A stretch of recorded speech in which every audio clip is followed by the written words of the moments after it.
Yeah, that's recording. There's a flashing red light. That's a good sign. Yeah, you're good. There's a timer on it. Yeah, 20 minutes. Like, Yes, last yes. minute. So is it recording? Yes. Like really easier questions, but of course it's kind of people know. Alright, we But did I'm it again. Hello. Yay! What a wonderful family community here this evening. We're all pitching in, helping people, helping us record, watching me eat a sandwich in the lobby. Thank you so much for being here. This is Breadcrumbs, Jasmine Joshua's solo show, work in progress. This is the third Monday in a row that they've performed, and so you're seeing sort of this final performance before it sort of gets born into the next iteration, which will hopefully happen somewhere down the line in the near future. But it's really valuable to have you here. Jasmine's been working on this piece over the last couple of weeks as they've gotten feedback from the audience, and we would like to invite you to stay after. We'll take a brief break so you can go to the bathroom and get a refill on your drink or whatever, and come back in and we'll have a conversation with you so that we can glean the things that you loved and wanted to know more and wanted to know less, and then Jasmine can take it to the next level for the next iteration of this show, and that is such a valuable process. It is super exciting. I've loved watching this piece grow. I should introduce myself. My name is Peggy. I am one of the producing directors of MAP Theaters, and Ida Smith is another producing director of MAP Theater, acting as stage manager this evening, and we are producing the main stage in this show, in this space right now, called Trevor. But once we open, the stage goes dark for 3 to 4 nights out of the week, and we're paying for the space, and we think that's stupid. So we invite independent producers to take some of those off nights for us, and we throw a little bit of seed money at them and give them the venue, and they provide all the magic. And it's just a good way to keep that sort of space alive during the week and keep generating exciting, cool stories that y'all are here to see. So that's what it's all about. Thank you so much. I'm gonna not forget to open the curtains this time. And you are going to sit back and please, turn off your cell phones. I should have said that way earlier. Thank you, I appreciate it. It's like I've never done this before. Yeah, please turn them off, or make sure vibrate mode is off as well. And other than that, I hope you sincerely enjoy this wonderful show by Jasmine Joshua.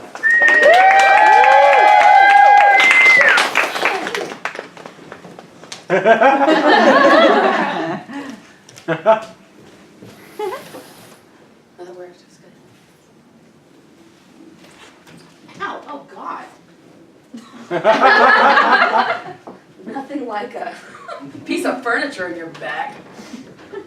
Doesn't love a sharp wooden quarter in your spine, I ask you.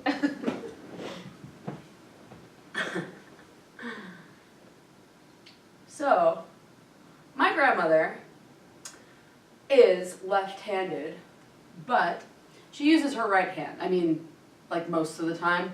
Like every once in a while you'll see her like reach for something with her left hand or kind of struggle to open something and get kind of clumsy and then go, ugh, it's my dyslexia, you know, I was supposed to be left-handed. And yeah, we could like put aside for a second that that's not what dyslexia is. Because when she was a little girl, whenever she would reach for something with her left hand, her mom would slap it. And her teachers would slap it. And eventually, even though it was way more organic and natural for her to use her left hand, she started using her right hand. This is one of those like weird, old-timey parenting things that thankfully has like gone by the wayside with like, put quinine on her thumb to stop her from sucking it. You know, like, oh shit. But, you know, the fact of the matter is the world was built for right-handed people, right? I mean, it's just easier to be right-handed in this world. And as a parent, you know, if you could save your kid like a lifetime of struggle and annoyance just by, like, wouldn't you? I mean, what's the big deal? So you make a lot of choices as a parent, right? But there's also a lot that is like kind of thrust upon you to uphold for your kids. And if you are the one with the uterus, then that shit starts real early in the process. There is a powerful mythos around being pregnant.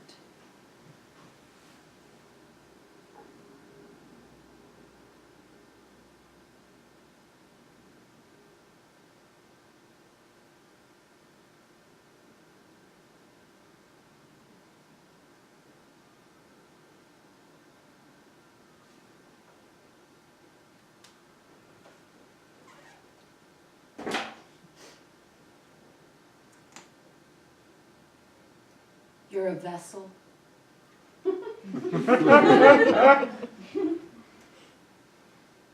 You're an earth mama. You're a goddess. You're more important. Everything is soft and gentle.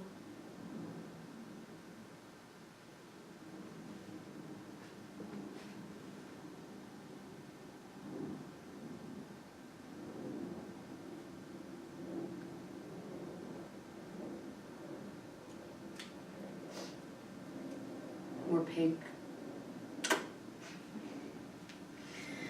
I think that people have this vision of pregnant women kind of being all nice and kind of sleepy and sitting on sofas politely declining alcohol and sushi. No, thank you. I'm pregnant.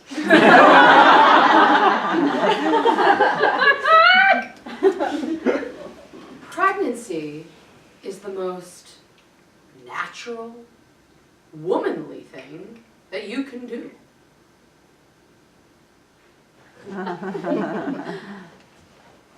It is woman in her final form. And when I was 29 years old, I got pregnant with twins. And it sucked. When I got pregnant, I did not glow. My body was twisting and changing. My hips opened. My breasts got bigger. I mean, the fact is, your body is not yours. My hunger was not mine. My thirst was not mine. My emotions were not mine. My sleep wasn't mine. I had 2 girls, so the amount of estrogen that was being pumped into my body was literally nauseating. I had 3 wombs, 6 ovaries, 12 limbs, 3 stomachs, 3 hearts, and 3 heads. Constipation is real. The next time you poop, you be grateful.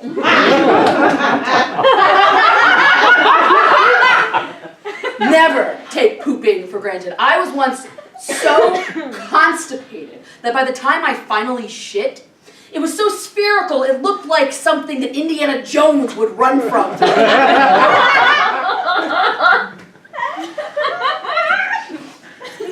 Morning sickness is a lie.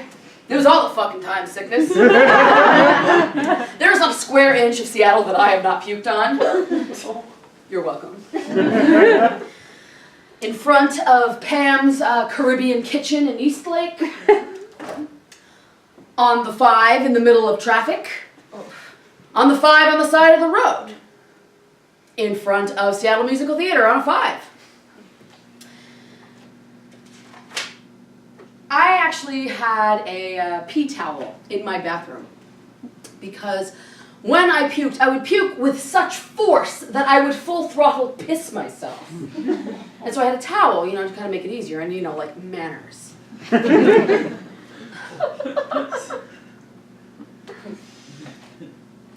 when I got pregnant, I had already been, girl can't leave the house, that's my liner, like, for God's sake. When I was pregnant, I had already been accepted into the Intiman Performing Arts, or what is it? I mean, Intiman, it was called something else back then. Now it's the Intiman Emerging Artist Program. It's not called that back then. And I was really excited and I still wanted to do it.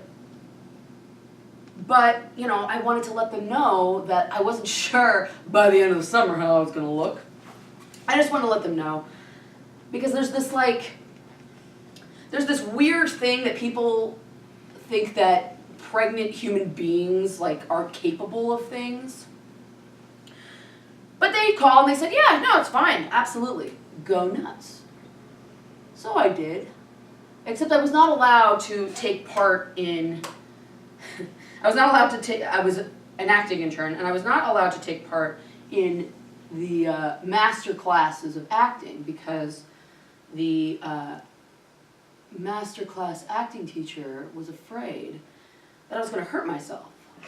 What? Yeah, and I was like, look, lady, I'm building two human beings. Like, I made fucking eyelashes today. I think I can handle, like, walking in a grid at varying speeds. Yes, honey! So as part of the Intiman Emerging Artist Program, you get front row, not front row, you get opening night tickets to their main stage, right? Which at the time was Angels in America. So I went opening night, and it was a big deal. You know, they had all the executives from Fred Hutch were there, and the mayor, and the fire department, and all the bigwigs from Intiman. It was a big deal. So I got there, and I sat, and I was all excited to see the show. And I sat down, and of course I'm in the back row, wedged between, like, you know, one of the linebackers from the Hawks and my husband who has, like, legs up to his nose. I am 6 months pregnant at this point, looming large despite the fact that I've been puking since 12 weeks. And I sit down, and about 40 minutes into Act 1, I'm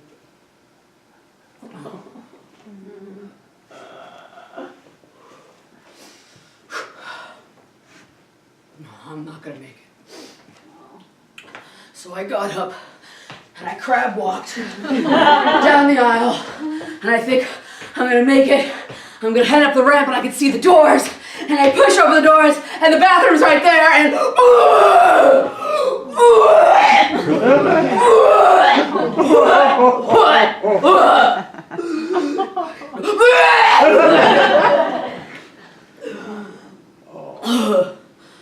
and I look up, and up the ramp comes the director of marketing, the director of development, the technical director, and a herd of ushers, just like... And I stand there, and we look down, and we look up at each other, and the technical director looks at me and says, intermission is in 15 minutes. Oh, no. So we start bailing out the lobby into buckets. And then suddenly, well, you know the pee towel? Oh. Well, I forgot to bring it. I didn't have the heart to tell him. Oh. So we cleaned it up, and I waddled toward the bathroom to wash out my shoes Oh, jeez. and throw out my underwear.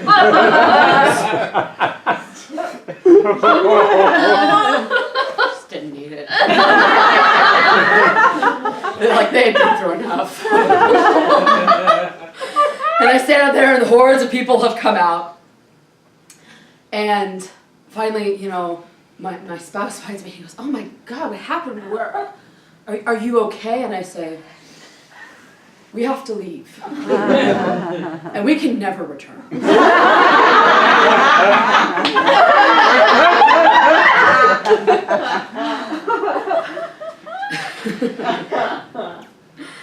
So, pregnancy was hard on me because it viscerally forced me to come to terms with my femaleness. And it was a conversation that I had been avoiding for like 30 years. Because growing up, you know, I was never really comfortable with my body. You know, I thought I was fat my whole life. I thought I was ugly. I would cry during swimming season.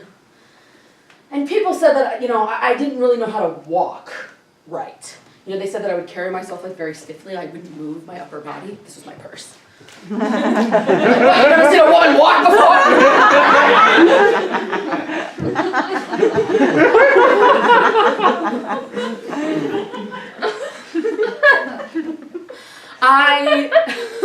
I didn't really know how to go shopping for myself. I was one of those sad souls with like a D cup, but I would buy a B cup with no underwire.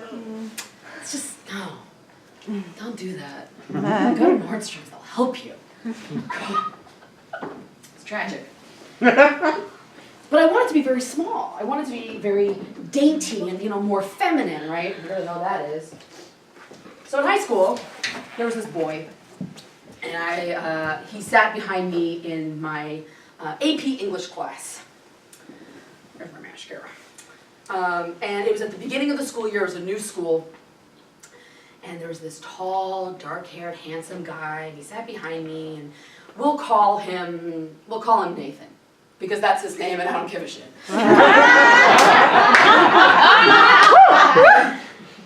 And he would flirt with me during class and make me feel special and giggle. And one day, he started poking me in the back, like right in the chub of the bra strap. And like, even though I was supposed to like this attention, and I was supposed to like take his teasing with like gentle good humor, because I mean, he liked me, right? Well, instead of that, I whirled around in the middle of class and said, "Stop poking my fat! Like I can't help it if I'm oozing out of my bra!"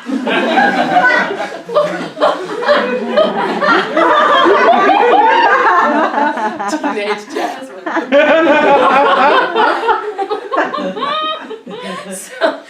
And despite this outburst, like, he still flirted with me. And he would let me, like, ride in the front seat of his Saab.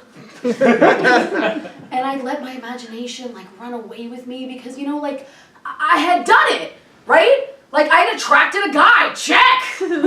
Made it.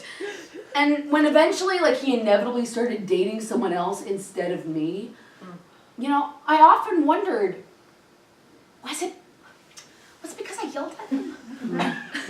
You know? And so I like self-corrected. And I stopped telling men when it wasn't okay to touch me.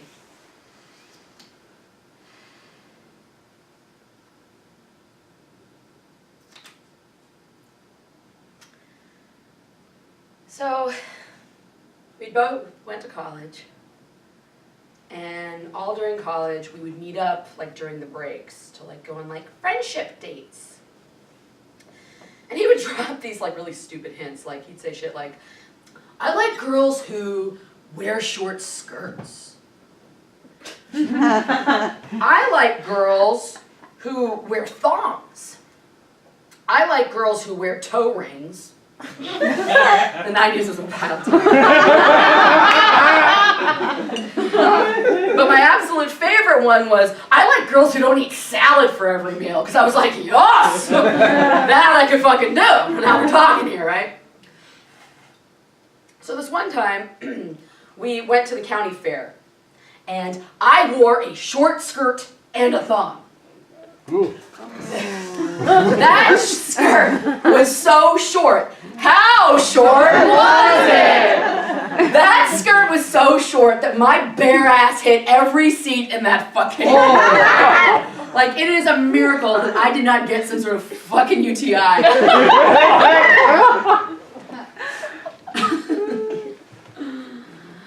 things we do for love.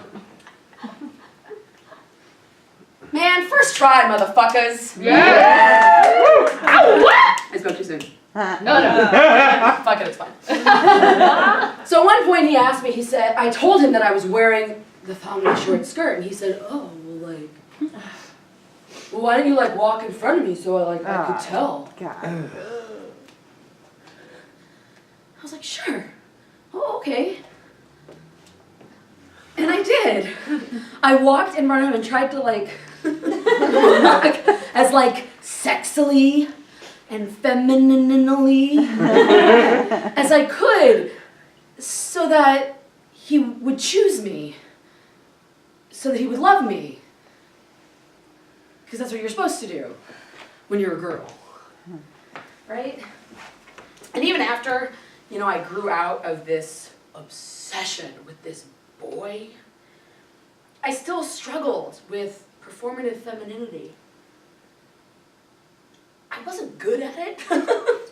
And more importantly, I didn't like it. And so, you know, I had to come up with other reasons to, like, explain my failure away. For example, I am from New York originally, right? Makes sense. I'm loud, I'm unrestrained, I'm powerful. I have such a presence, right? But it's not true. My family moved to Southern California when I was 8 years old. And I've lived on the West Coast for decades, but like my whole life, I clung to this like New York sensibility because it gave me permission to be myself in a way that just being a woman as I lived and was perceived at the time could not. Like once I told people I was from New York, like people seemed okay with that. Like they were even almost like relieved. Like, aha, God, you're from New York. Like, thank God. Like we just thought you were like rude and obnoxious. Like, you're from New York. Like bagels, am I right? Like actual New Yorkers would ask me like geological, historical, and cultural questions that like I could not fucking answer. But I'd always say shit like, oh yeah, like my favorite pizza place is Richie's Pizza. Yeah, it's on the Lower East Side. Like I don't even think it exists anymore. Because it was way easier for people to accept that I was a real New Yorker, which is not true, than to accept that a woman could raise her voice. And then, like, even harder to accept that I was non-binary, which now, you know, just sounds like I'm making shit up, right? You know, like, for attention. Well, it's totally right. It all led up to this moment. Thank you so much. I feel so seen and so validated. Thank you. Good night.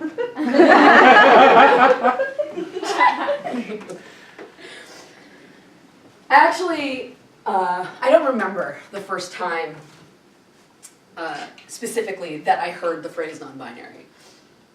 But I remember the first time that I came across the phrase transmasculine. And it was on the resume of an actor who was auditioning for me. And I remember the light bulb, like, flickering. Like, not turned on, but, like, flickering. And I remember Googling it after when I got home. And I also remember this, like, deep chasm of sadness. This sadness that I had found a word that described a type of person that so deeply resonated with me, but was something that like I couldn't become. You know, like because I was married, you know, I had children, and I was already an adult, and like self-exploration is for young people, you know, like college kids, right? And I had already missed my chance. I kept thinking, you know, if only I had heard this earlier, like if I had only known, you know, maybe things would have been different. So, other ways that I am in the middle, okay? Depending on which article you read about how the youth is destroying this country, I am either a young Gen Xer or an old millennial. Whatever the hell that is. My family got a computer like when I was 10, but like I didn't have the internet till I was 13, but I didn't have a cell phone till my sophomore year in college. I am Jewish. That's a fraud fucking statement. And here's another one. My father is Jewish, but my mother is not. Gasp!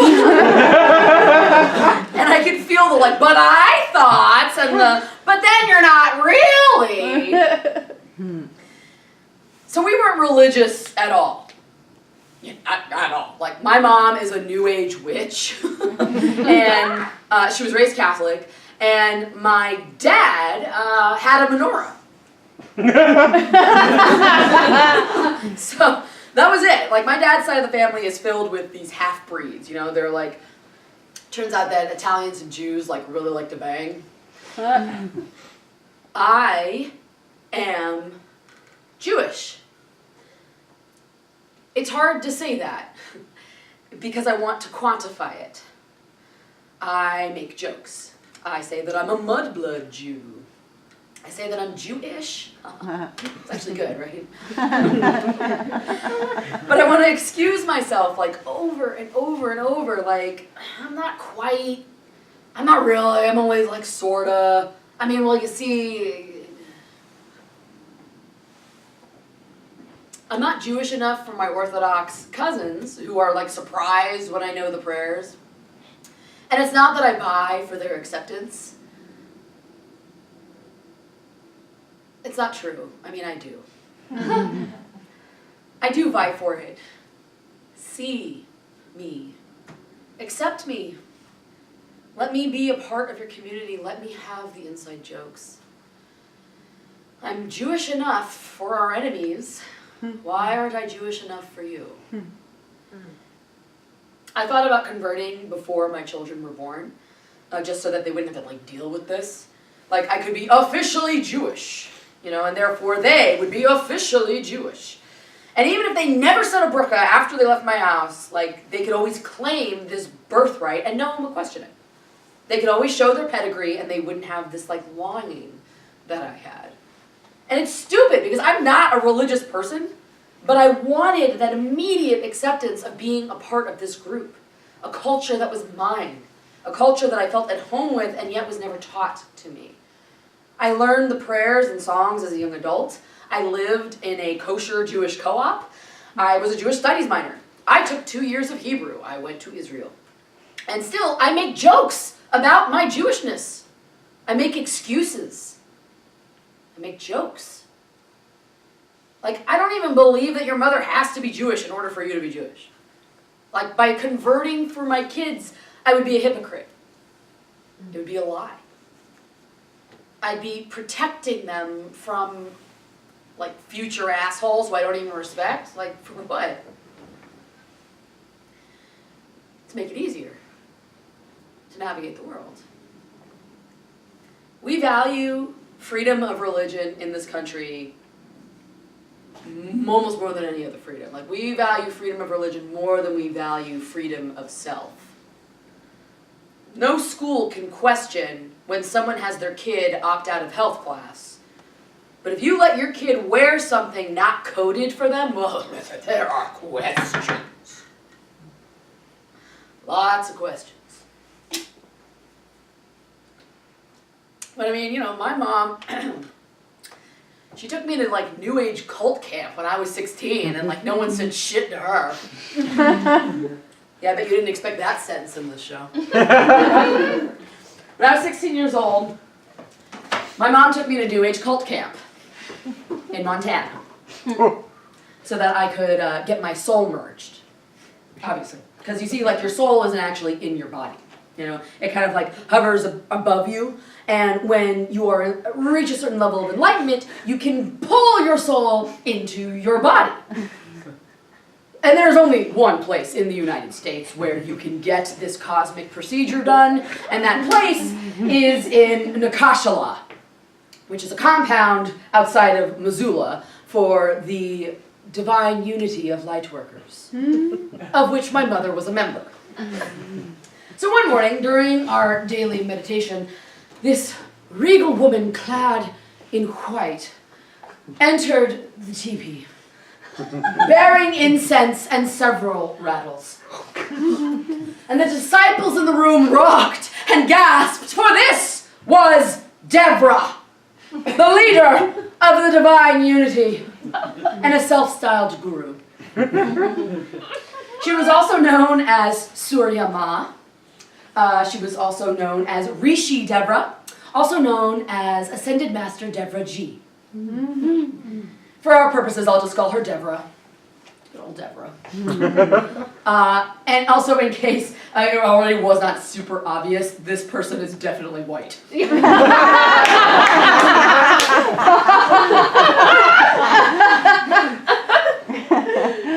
Deborah raised her arms, shaking her rattles, and said, I'm going to call in some angels into the teepee to sponsor each of our children here today.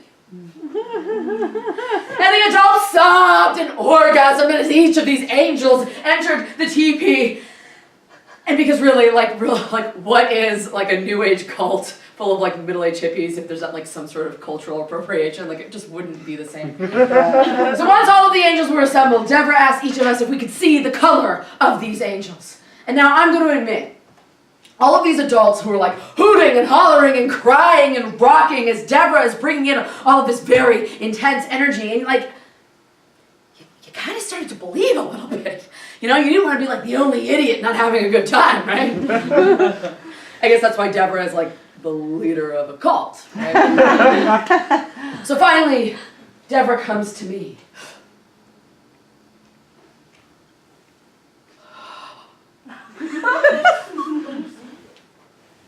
I've never seen this sort of angel before. And I was scared shitless. Like, what did this woman see? Were they gonna like take me out in the lawn and crucify me? Like, what if it was like the angel of death? I see a rainbow angel. All the colors, turquoise and pink and mango. And at this point, like, I wanted to kick my own ass. Like, she wasn't even naming real rainbow colors. Like, I had fallen for this like such bullshit. Hold on. I am channeling the angel's thoughts. And Deborah told me that all 12 strands of my cosmic DNA were connected. Now, I am pretty certain that if you only have 12 strands of DNA, like, you are that speck of dust. And Deborah also told me my universal star name, because the universe does not know me by my earth name, oh no. My universal star name is Jamona El Rey